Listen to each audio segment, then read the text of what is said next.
इस न्यूमेरिकल में दिया हुआ है the water is flowing through a pipe having diameter 30, ये जो यूनिट इसकी दी गई है that is a centimetre, 30 centimetre.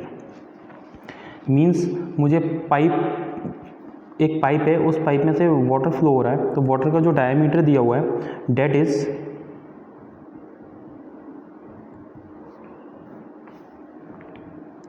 D1 is equals to 30 centimetre. जो भी यूनिट है उसे पहले MKS सिस्टम में चेंज कीजिए। डेट मीन्स अगर मुझे ये 30 सेंटीमीटर दिया गया तो मुझे पहले इसे मीटर में चेंज कर लेना चाहिए। मीटर में चेंज करने के लिए क्या मैं इसमें 100 से डिवाइड दे दूँ? अगर मैं 100 से इसे डिवाइड देता हूँ तो ये बनेगा 0.3 मीटर, राइट। सेकंड, उसने सेकंड सेक्शन दिया हुआ है, डायमीटर कितना दिया हुआ है 20 सेंटीमीटर। डेट मीन्स D2 कितना दिया हुआ है? D2 दिया हुआ है 20 centimetre. Means I can write in the MKS system 0.20 metre at section 1 and 2 respectively. Okay, the rate of flow through pipe is 80 litre per second. उसने क्वेश्चन ने दिया हुआ है rate of flow. Rate of flow that means I can say discharge, rate of flow means discharge is equals to 80 litre per second. Litre को metre cube में चेंज कर दिया जाए, क्योंकि MKS सिस्टम में मीटर क्यूब में चेंज होगा। Litre is the unit of volume. I know 1 metre cube is equals to 1000 litre. अगर मैं इसे चेंज करूं तो 1 लीटर इज इक्वल्स टू कितना आएगा? 1/1000 metre cube. Means 1 litre is equals to 0.001 metre cube. और मैं 80 लीटर की बात कर रहा हूं तो 80 लीटर मीन्स कितना हो जाएगा? 80 litre that means 80/1000 is equals to कितना आएगा? 0.08 मीटर क्यूब। ये मुझे मिल गया डिस्चार्ज क्यू 0.08 मीटर क्यूब पर सेकेंड। थर्ड पॉइंट, क्वेश्चन ने दिया हुआ है the section 1 is 8 metre above the datum. मैं इसका डायग्राम बना रहा हूं। मैंने माना कि ये है डेटम, डेटम मीन्स सरफेस, ठीक, ये है डेटम। डेटम से उसने बोला है कि section 1 is at 8 metre above the datum and section 2 is 5 metre above the datum. Okay, section 2 मैंने लिया, यहाँ 5 मीटर एबव, ये 5 मीटर। सेक्शन 1 मैंने लिया, ये 8 मीटर एबव, ये मुझे 8 मीटर एबव मिल गया। यहाँ पर मैं इसे बना रहा हूँ। मैंने क्या माना कि ये है पाइप, इसका ये होगा diameter,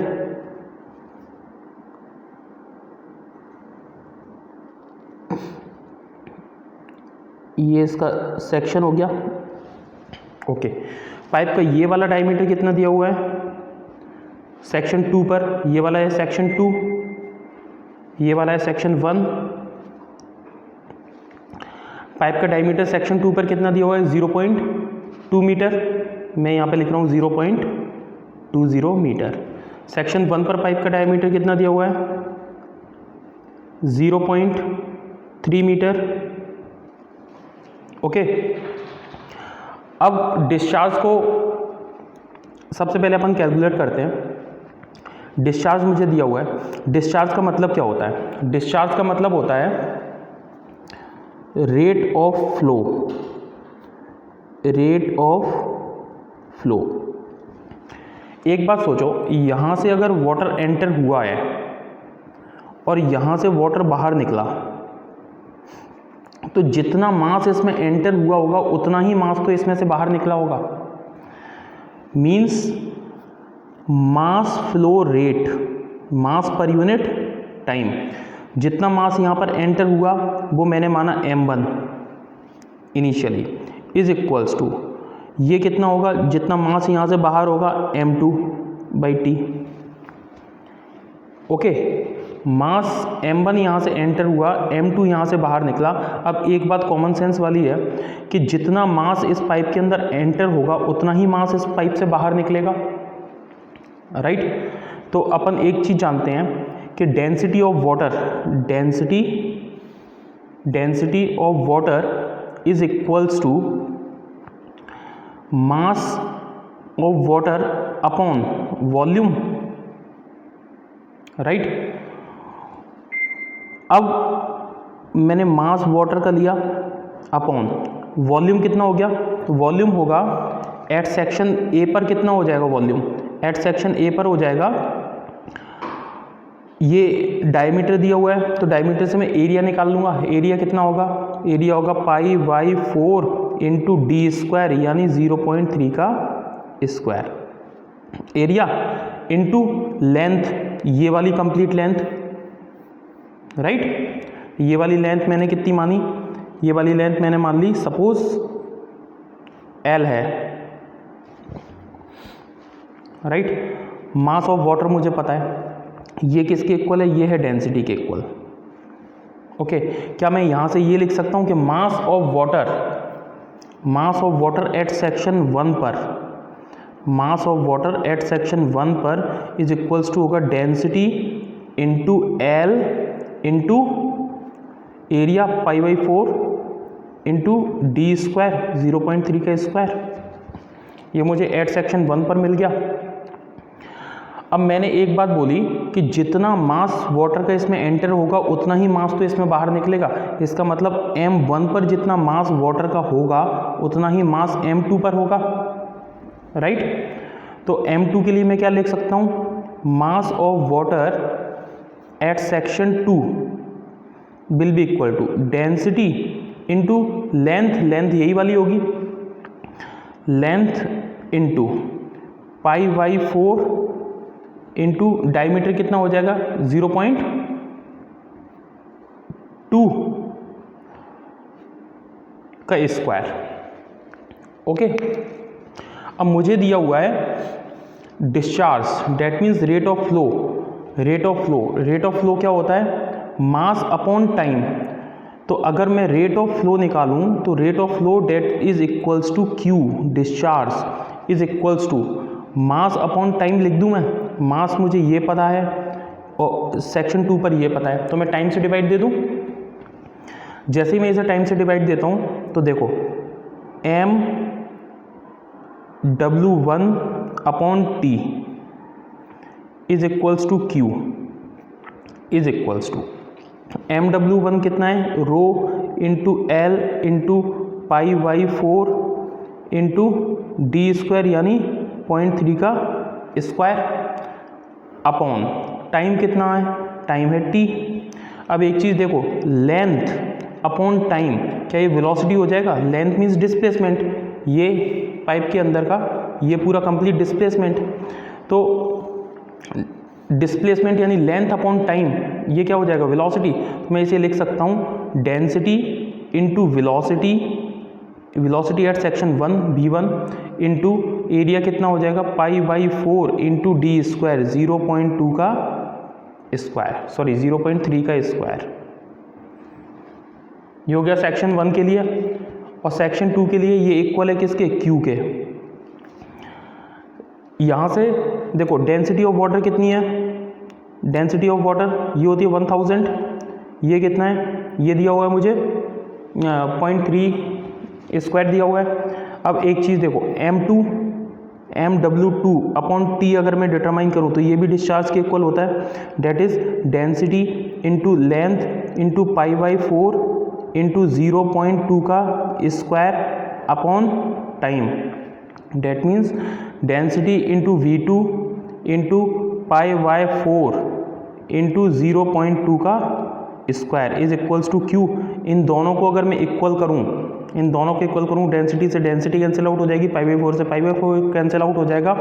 I can write that V1 into 0.3 का square is equals to V2 into 0.2 का square is equals to Q। अब यहाँ से अगर मैं V निकालूं तो V इज इक्वल्स टू कितना आएगा, यहाँ से देखिए अगर मैं V डिटरमाइन करता हूँ V1, तो V1 इज इक्वल्स टू कितना आ जाएगा, V1 इज इक्वल्स टू हो जाएगा Q अपॉन 0.3 का स्क्वायर। Q मुझे कितना दिया हुआ है, Q न्यूमेरिकल में मुझे दिया हुआ है, इधर देखो 0.08 मीटर क्यूब पर second. Then I can write 0.08 upon 0.3 का स्क्वायर। इसे अगर अपन सॉल्व करें तो इसकी वैल्यू आएगी 1.1318 मीटर पर सेकेंड। सिमिलरली इस इक्वेशन से मैं V2 डिटरमाइन कर लूँगा, इस इक्वेशन से V2 डिटरमाइन कर लूँगा। V2 इज इक्वल्स टू कितना आ जाएगा, Q अपॉन 0.2 का square is equals to 0.08 upon 0.2 का square is equals to V2 कितना होगा 2.546 मीटर पर सेकेंड। नाउ मुझे V1 पता चल गया, मुझे V2 पता चल गया। अब क्या इस वाले पूरे पाइप फ्लो पर, इस कंप्लीट पाइप फ्लो पर क्या मैं बर्नौली थ्योरम लगा सकता हूँ? बर्नौली थ्योरम क्या होती है? बर्नौली थ्योरम होती है P1 upon rho G plus V1 square upon 2G plus Z1 is equals to P2 upon rho G plus V2 square upon 2G plus Z2।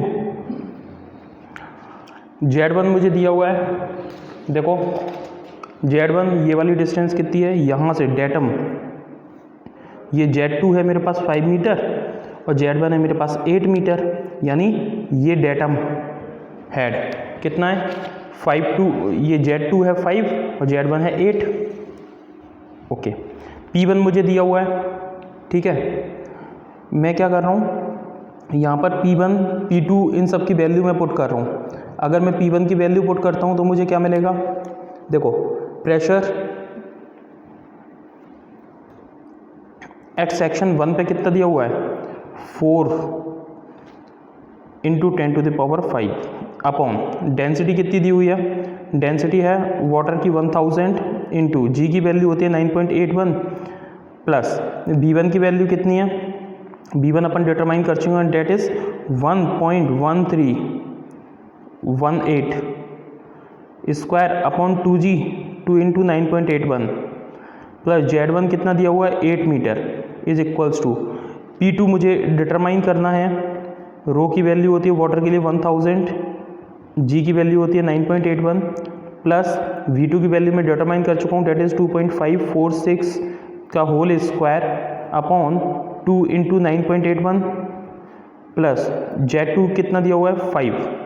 अगर इसे पूरे को मैं सॉल्व करूं तो यहाँ से P2 की वैल्यू डिटरमाइन होकर के आएगी, P2 is equals to 426,782 newton per metre square, that is pascal.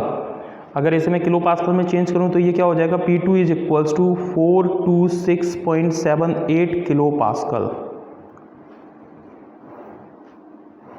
Okay, pipe flow के लिए एक कॉन्सेप्ट याद रखना, जब भी आपको एरिया दिया जाए, डायमीटर दिया जाए, तो सीधा एक फॉर्मूला लगाना, A1V1 is equals to A2V2। यहाँ पर A1 is the area at section 1 पर और A2 is the area at section 2 पर। एरिया क्या होगा π/4d स्क्वायर, और V1 is the velocity, velocity at section 1 पर, और V2 is the velocity at section 2 पर। ओके, तो इसका जो आंसर है, इसका आंसर है दिस वन। Thank you.